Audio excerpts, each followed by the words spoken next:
ஏன்பா மாட்டை பிடிச்சி லாதி ஏற்றுறமா இங்கே வாங்க. மாடு வளர்க்கணும் அசால்ட்டாக இருக்கா? மாதம் 1ஆம் தேதி பிறந்துச்சிடும். இங்கே 2 மூக்கணாறு, 2 கழுத்து கயிறு, 2 செட்டு கயிறு, அது போக புடி கயிறு வேறு வீட்டில் கிடக்குறது. இதே கேடி மாடாக இருந்தால் இதெல்லாம் டபுள் ஆகும். ஒரு மாடு தீவனம் தின்னும், ஒரு மாடு தீவனம் தின்னாது. அதுகளுக்கு பூரா என்னென்ன தீவனம் வேணும், என்னென்ன பிடிக்குன்றதை பார்த்து அதுக்கேற்றாப்புல நாங்கள் ரெடி பண்ணணும்.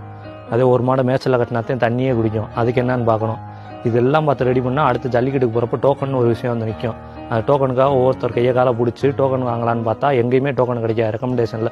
சரி ஆன்லைனுக்கு மாற்றிட்டான், இன்னும் நம்மளுக்கு டோக்கன் வந்துடும்ன்ற ஒரு நம்பிக்கையில் இருந்தால் அதுவும் ரெக்கமெண்டேஷனில் பல பேருக்கு வேறு விதத்தில் போயிடுது. சரி ஜனவரி மாதத்துலேருந்து ஜூலை மாதம் வரைக்கும் எல்லா ஊர்லேயும் மஞ்சோட்டு நடக்குதுன்னு பார்த்தா ஏதாவது ஒரு ஊருக்கு டோக்கன் கிடைக்கும். ஆசாசியாக அந்த ஊருக்கு டோக்கன் கிடச்சிருச்சுன்னு ஜல்லிக்கட்டு ஏற்றிட்டு போனால் அங்கே உடச்சி கொஞ்ச நேரத்தில் மஞ்சோட்டை பாதையில் நிப்பாட்டி எல்லா மாடும் அவுக்காம வீட்டுக்கு போகும். இதையும் தாண்டி நம்ம போய் ஒரு வாடிக்குள்ளே உள்ளே போயிட்டோம்னா வரிசையில் போகும்போது முன்னாடி இருக்க மாடு சேட்டை போகணும், பின்னாடி இருக்க மாடு அசந்த நேரத்தை குத்தும். ஏதோ ஒரு மாடு கயிறத்துட்டு எதிர்வாடியில் ஓடியாகும். அதில் தப்பிச்சு நல்ல வேலை முருகான்